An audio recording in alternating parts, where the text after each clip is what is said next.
নিজের বাবাকে পিটিয়ে হত্যা করল ছেলে। ঘটনার জেরে ব্যাপক চাঞ্চল্য ছড়িয়েছে ভাঙড় থানার চক্কবড়ালী মল্লিকপাড়া এলাকায়।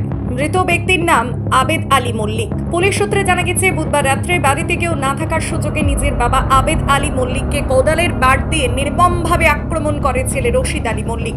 গুরুতর জখম অবস্থায় স্থানীয়রা প্রথমে তাকে নলমুড়ি প্রাথমিক স্বাস্থ্য কেন্দ্রে নিয়ে যায়।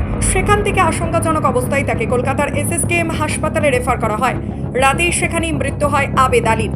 দীর্ঘদিন ধরেই বাবা ও ছেলের মধ্যে পারিবারিক অশান্তি চলছিল, সেই কারণে এই চরম পরিণতি বলে মনে করছে পুলিশ। আমি বাড়ি ছিলাম না, আমি এর বাড়ি গেছিলাম কাজ। উনি একলা বাড়ি ছিল, এই ঘরে শুয়েছিল। ছেলের সাথে কি বাবার অশান্তি ছিল? হ্যাঁ, অশান্তি খুব একটা ছিল না। কাজ করে না ছেলে, শুয়ে বসে খাবে। বাবা প্রতিবাদ করতো? হ্যাঁ, আমি কি করে এই বুড়ো মানুষ তোরে আমি খেটে খাওয়াবো, তুই কাজ কর, আর দিতে হবে না, তোর খাওয়া তুই খা, এই কথাই বলতো।